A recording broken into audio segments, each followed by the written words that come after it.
Nakapatay daw siya ng aswang nung araw. Mukhang daanan nga yan papunta sa ilalim Na hindi kayo maaaring magtagal dito, hindi ba? Yan ang nga ba sinasabi ko sa inyo eh.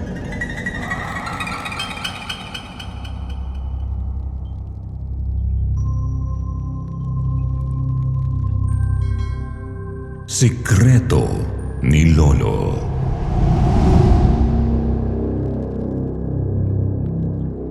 Isang mapagpalang pagbati po sa inyo, Sir Jupiter, at sa lahat ng bumubuo sa channel na ito. Pati na rin sa masusugid niyong supporters tulad ko at ng aking pamilya.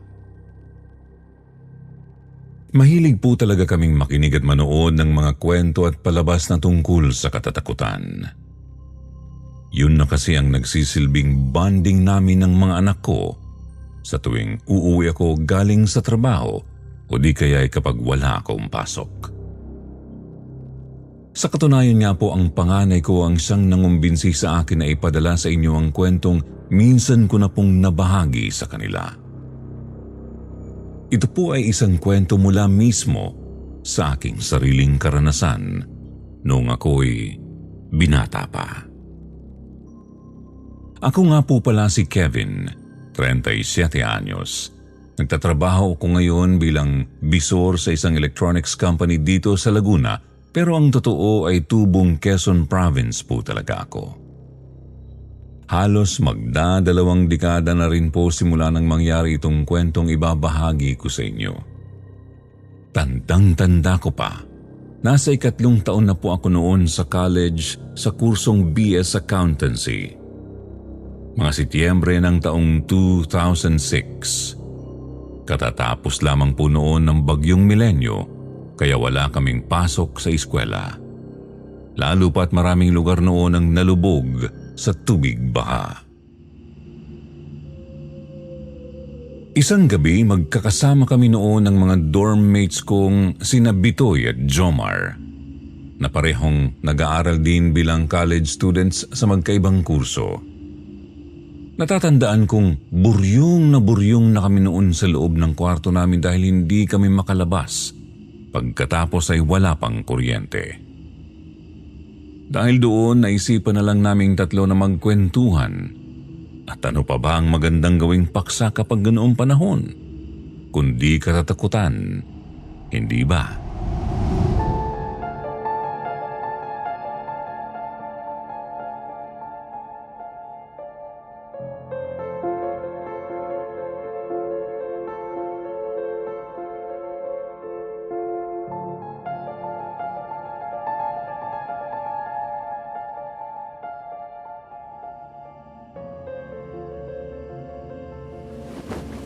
Alay, napaka-corny naman ang kwento mo, parang Jomar. Pati ba namang alaga ninyong baboy? Pinag-iinalaan mo aswang? Ikaw nga'y magpatingin sa doktor. Baka ikay nag-hallucinate lang. Uy, totoo kaya yun? Kaya nga sabi ng tatay ko, bago pa raw kami kainin ng baboy na yun, inunahan na namin. Ayun, kinabukasan, parang may fiesta sa amin dahil bigla kami nagletsyon nang wala sa oras.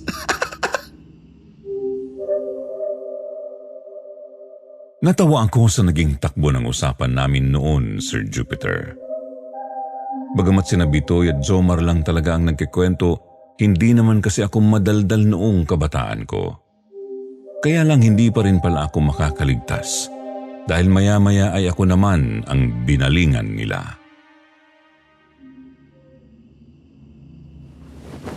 Bakit ikaw tawa lang dyan ng tawa, Kevin? Alay, ikaw naman ang magkwento. Oo nga, Kevin, ikaw naman. Napakamot na lang tuloy ako sa ulo ko at napilitang magkwento sa kanila noon kahit na medyo alanganin ako. Oo na, ito na. Speaking of aswang, alam niyo ba, sabi ng mga kamag-anak namin, yung lolo ko raw sa tuhod, si Lolo Fabian, nakapatay daw siya ng aswang nung araw. Di nga. Oo pare, sa katunayan nga, yung bahay noon na tinitirahan ni Lolo Fabian, hindi magawang ibenta ng mga kamag-anak namin. Dahil simula raw nung pumanaw na rin yung lolo ko, ayun, naging haunted na rin yung bahay. Ang sabi, pinamugaran na raw yun ng maraming kaluluwa At isa raw sa mga nagmumulto doon ay yung aswang na pinatay ni Lolo Fabian. Alay, hanip naman palang sa'yo paring Kevin. Aswang na, multo pa. 2 in 1. Totoo nga, promise. Yung bahay kasi yun, panahon pa raw ng kanununuan namin. At ang mga unang tumira daw doon mula sa aming angkan, may mga alam na black magic. Kaya ang sabi, marami raw talagang natrap na kaluluwa doon. Kaya siguro pati yung kaluluwa ng aswang hindi rin makali sa bahay na yun. Sa totoo lang, yun nga rin yung dahilan kung bakit ako nagsakristan nung high school eh. Medyo natakot kasi talaga ako sa mga kwento ng mga kamag-anak namin. Kahit na sinabi naman nila na matagal na raw tinalikuran ng angkan namin ang karunungang itim. Di ibig sabihin, malapit lang dito sa dorm natin yung ancestral house ng Lolo Fabian mo? Aba, mukhang nakakaisip ako ng ideya para mawala ang pagkaburyog natin ah. Uy. Anong kalokohan niyang iniisip mo pare? Naku, tigil-tigilan mo ako dyan ha. Kasasabi ko lang na natakot ako, di ba? Sus, para ka namang hindi tunay na lalaki niya, Kevin. Alay, katawaan lang naman eh. Saka, parang hindi naman totoo yung pinagsasabi ng mga kamag-anak niya eh. Baka sinasabi lang yun para hindi kayo magka-interest doon sa ancestral house ng lolo niyo. Uy, totoo nga yun. Kahit nga ako, may kakaibang nararamdaman sa bahay na yun sa tuwing papadaan kami dun eh. Di mo ba alam yung kasabihan pare? To see is to believe.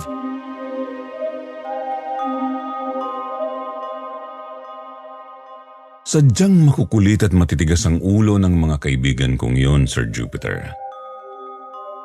Kaya naman kahit anong protesta ko noon na huwag nang ituloy pa ang kanilang plano ay wala rin akong nagawa. Sa huli ay nakumbinsi rin nila ako na kinabukasan ay dalawin namin ang ancestral house ng aking lolo Fabian. Hindi ko naman alam na yun pala ang magbibigay sa amin sa isang malalang trauma na dadalhin namin hanggang sa aming pagtanda.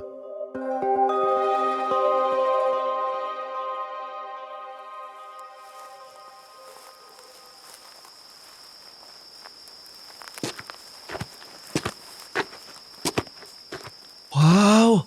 Ang laki pala ng bahay na to, parang Kevin ah. Kaya lang, masyado ng luma. Kaya siguro napagkakamalang haunted house. Pero iparenovate nyo lang to ng kaunti. Sigurado marami na yung magkaka-interest dito. Nako, wala naman sa amin ang gustong makialam sa property na to eh. Ewan ko lang sa mga susunod na taon. Pero, teka, itong si parang Bitoy, parang biglang natahimik. Uy, ano pare? Naramdaman mo na rin ba yung kakaibang ambience sa lugar na ito? Hindi. Alay, parang Kevin.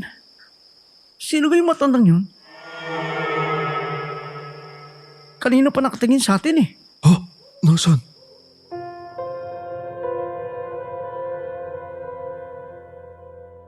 Tumuro si Bitoy sa isang direksyon at pagdako ng mga mata ko sa itinuturo niya ay wala naman akong nakitang matanda.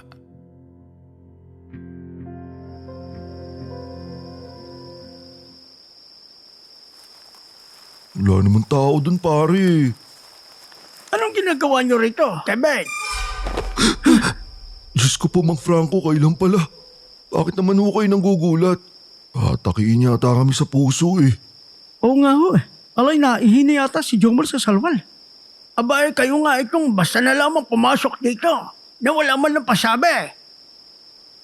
Ikaw Kevin, hindi mo ba alam na nandito ako? Naku Manong, pasensya na ho. Akala ko po kasi nasa inyo kayo ngayon dahil kakatapos lang ng bagyo. Oo, tama ka. Kakatapos nga lang ng bagyo ngayon. Kaya anong ginagawa niyo rito mga bata kayo? Alam ba ito ng tatay mo, Kevin? Hindi ho Manong eh. Huwag niyo po akong isumbong please. Totoo niyan. May project lang po kami sa school. Kailangan namin gumawa ng research tungkol sa isang lumang bahay. Kaya naisipan ho namin puntahan itong bahay ni Lolo. Kailangan ho kasi namin itong kunan ng mga litrato eh. Ganun ba? O sige, pagbibigyan ko kayo.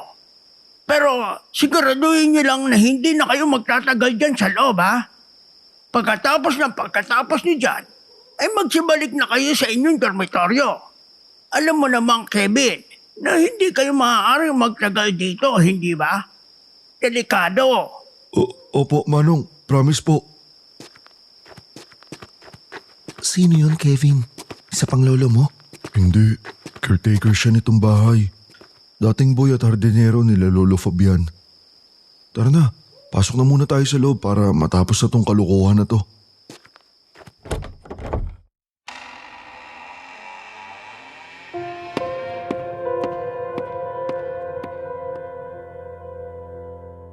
Bagamat medyo nakukonsensya ako noon dahil nagawa kong magsinungaling kay Manong Franco, wala naman na akong magagawa pa dahil nandoon na kami. Ayaw ko naman noon na masayang ang pagpunta namin lalo pa't gusto ko talagang patunayan kina Bitoy at Jomar ang kwento tungkol sa ancestral house ni Lolo Fabian.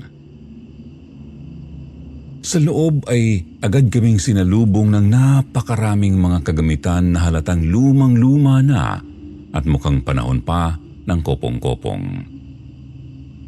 May mga lumang figurine na nakadisplay sa isang lumang aparador na may harang na salamin. Mayroon ding mga kahoy na upuan na sa palagay ko'y marupok na. Kahit pa nga ang lumang rebulto ng santo ay naroon pat hindi nagalaw, bagamat kupas na halos ang kulay nito. Marami na ring agiw sa bahay dahil syempre matanda na rin si Manang Francia at hirap na rin siyang linisin ito lalo pang at medyo may kalakihan itong bahay. Dahan-dahan lang kaming naglalakad dahil sa bawat hakbang namin sa kahoy na sahig ng bahay ay umiingit ito at gumagawa ng isang nakakatakot na ingay. Idagdag pa ang lamig ng panahon noon na nakakadagdag sa nararamdaman naming kilabot. Medyo madilim din kasi sa loob ng bahay, lalo pat napalilibutan ng malalaking puno ang bakuran nito.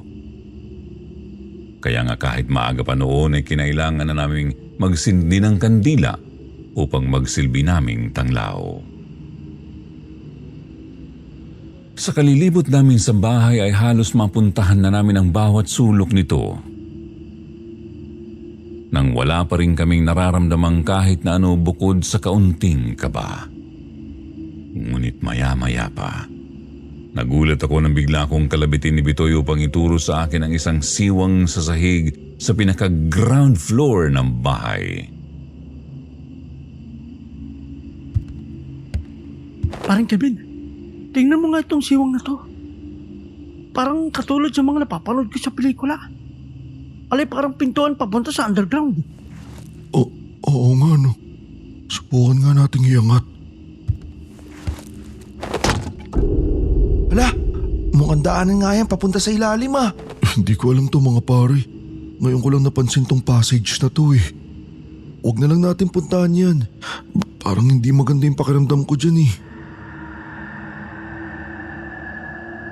Kasasabi ko pa lang ng mga katagang yon nang halos sabay-sabay kaming mapaigtad dahil nakarinig kami ng isang malakas na tunog na nanggagaling sa labas ng bahay. Tunog yon ng bubong na parang tinamaan ng isang matigas at malaking bato. Sa gulat naming tatlo ay pare-pareho kaming natahimik. Nakiramdam kami sa paligid hanggang sa maya-maya pa ay nakarinig kami ng sitsit.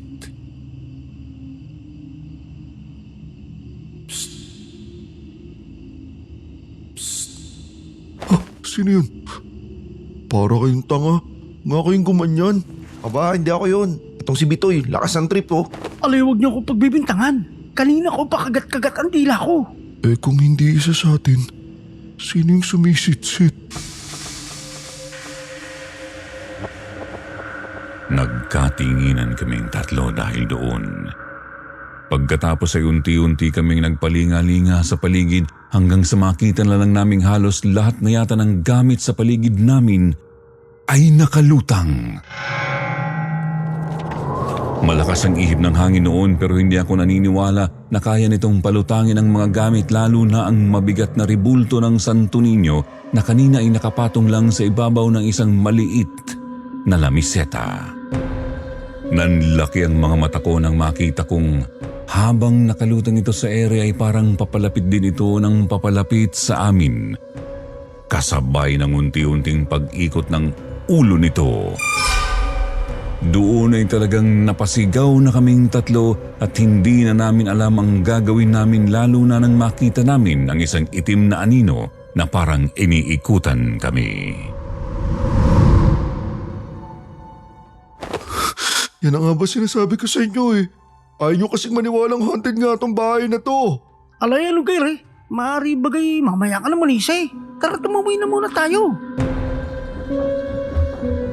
Halos magunahan kami noon na tumakbo sa pintuan ng bahay kung saan din kami pumasok kanina.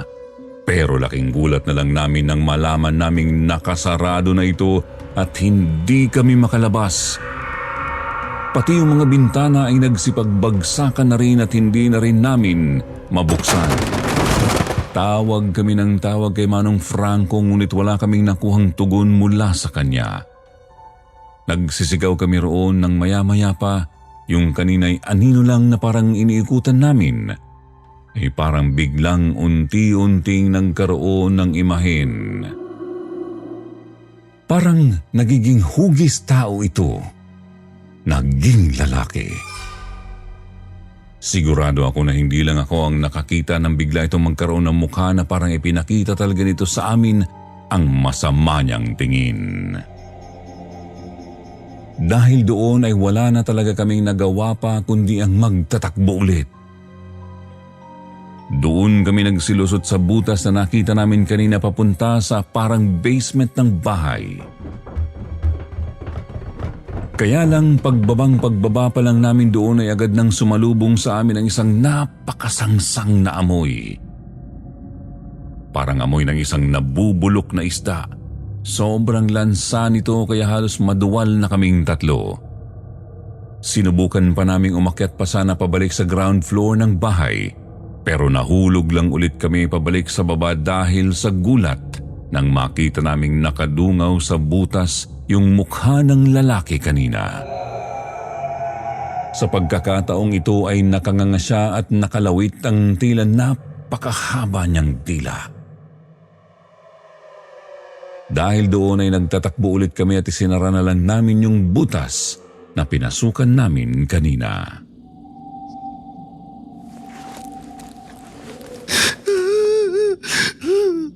Pare, ayoko na. Gusto ko na umuwi.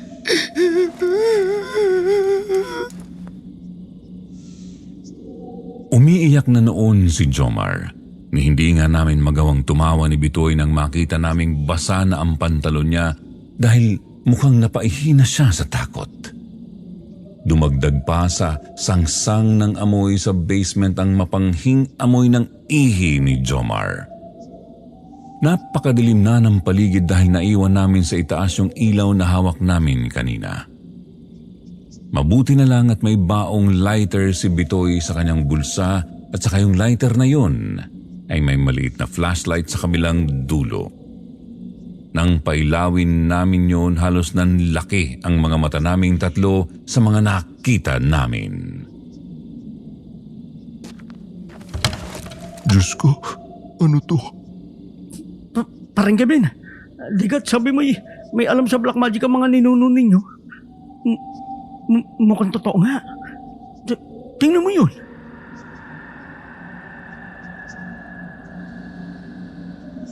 Ipinakita sa akin ni Bitoy ang ilang lumang librong nakapatong sa isang baul. May mga marka yun na parang katulad ng makikita sa mga horror movies. Bukod pa roon ay isang damakmak din ang kulay itim na kandila na nakakalat sa buong paligid. Maraming tila tuyot na halaman, mga pangit na manyika.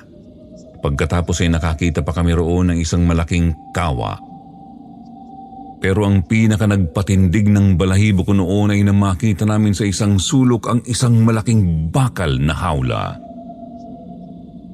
Ang hitsura nito ay parang hawla ng ibon at sa loob noon ay nakakita kami ng iba't ibang hugis ng buto o kalansay. Takot na takot ako noon sa mga nakita ko pero si Bitoy ay nagawa pang lumapit doon sa hawla. Habang lumalapit siya ay nakarinig kami ng malalakas na yabag doon sa ground floor ng bahay. Pagkatapos ay mga tunog ng parang kumakalampag na bintana.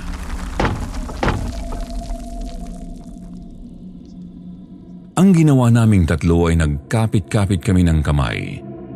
Nagsimula akong magdasal habang lumalapit kami doon sa hawla kung saan napatunayan naming pinanggagalingan pala ng masangsang na amoy.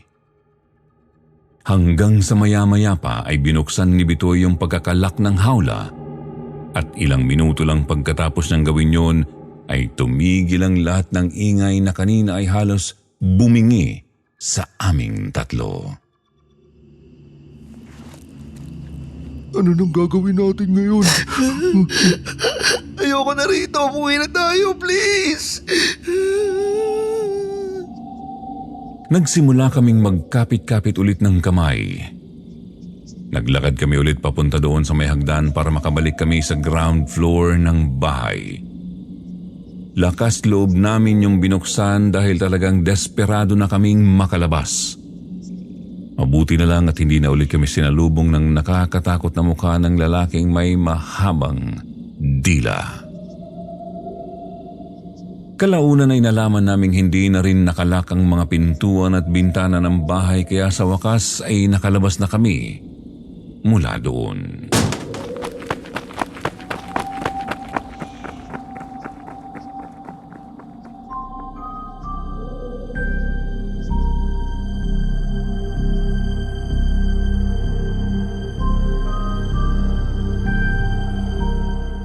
Hindi kami bumalik sa dorm, bagkus ay umuwi ako sa amin kasama sina Bitoy at Jomar.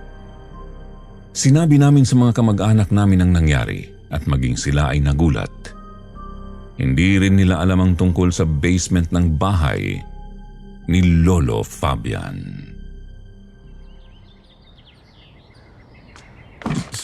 Sino ka mo ang nagpapasok sa inyo sa bahay ng Lolo Fabian mo, anak? Si Mang Franco, tay. Yung caretaker ng lolo. Imposible yun, anak. Mag-iisang linggo nang wala si Mang Franco. Hanggang ngayon nga'y nakaburol sa doon sa bahay nila. Bakit kasi kayo nagpunta doon? Alam mo namang mahigpit namang ipinagbabawal na basta na lang kayo dumalaw doon kahit noong nabubuhay pa ang Lola Fabian, hindi ba? Ang tikas kasi ng ulo mong bata ka.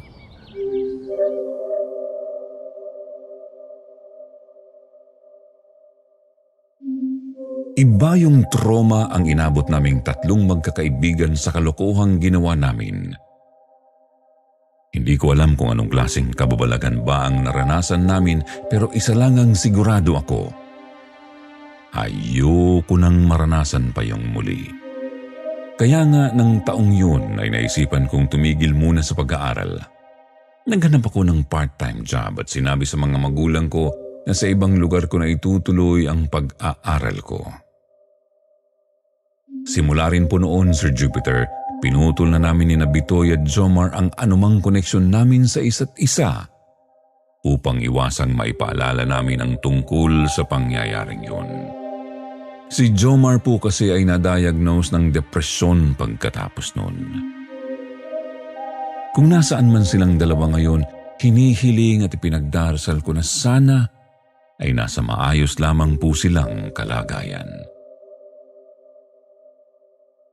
Taon po ang binilang bago ako muling bumalik sa lugar namin sa Quezon Province. Nasanay na rin lang ang mga magulang ko na silang dumadalaw sa akin sa Laguna. Nabalitaan ko po na pagkalipas lamang ng 5 taon pagkatapos kong umalis sa amin ay pinarenovate ng mga tito at tita ko ang bahay ni Lolo Fabian. Ipinahukay din po nila ang basement at napag-alaman nila na hindi raw mga buto ng tao ang naroong nakita namin sa hawla, kundi iba't ibang buto ng hayop. Ganun pa man ay duda ako roon, lalo pa nang malaman ko mula sa matatandang kapitbahay namin noon na si Lolo Fabian daw ay talagang nakakitil ng isang aswang na muntik na raw bumiktima sa asawa nito noon. Si Lola Clarita. Ginamit daw ni Lolo ang kaalamang minana niya sa mga ninuno namin tungkol sa karunungang itim. Kaya nito nagawang ikulong maging ang kaluluwa ng aswang. Hindi ko na ho alam ang iba pang detalye tungkol sa nakaraan ng mga ninuno namin, Sir Jupiter. Wala na rin ho kasi akong balak alamin pa yun. Ang gusto ko na lang po ay mabuhay ng tahimik kasama ang asawa at mga anak ko. Ayaw ko na hong isangkot pa ang sarili ko sa anumang nakaraan ng angkan namin.